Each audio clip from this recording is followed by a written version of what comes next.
తప్పకుండా చేయను అని ఉంది. అంటే పరిశుద్ధాత్మ యొక్క పనులు 3 ఉన్నాయి ప్రాముఖ్యంగా.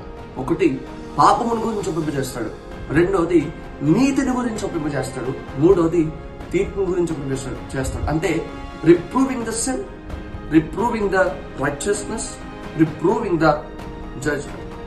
హల్లెలూయా. సో ఈ మూడింటిని కూడా పరిశుద్ధాత్మ దేవుడు మనిషిలో ఒప్పింపజేస్తాడు. అంటే ఈ మూడింటిని నువ్వు ఒకవేళ ఒప్పుకుంటున్నావు అంటే నేను పాపిని అని ఒప్పుకుంటున్నావు, నమ్ముకున్న తర్వాత నేను నీతిని, యేసుక్రీస్తు యొక్క నీతిని, ఆయన రక్తంలో కడగబడి నీతిమంతురాలుగా నీతిమంతునిగా తీర్చబడ్డానని నువ్వు ఒప్పుకుంటున్నావు అంటే, లేదా ఈ లోక అధికారి తీర్పు తీర్చబడ్డాడు సిలువలో క్రీస్తు రక్తము ద్వారా, క్రీస్తు యొక్క సిలువ కార్యము ద్వారా సాతాను తీర్పు తీర్చబడ్డాడు అని నువ్వు ఒప్పుకుంటున్నావు అంటే ఖచ్చితంగా నేను చెప్తున్నాను, నువ్వు పరిశుద్ధాత్మను కలిగి ఉన్నావన్న విషయంలో ఏం సందేహం లేదు.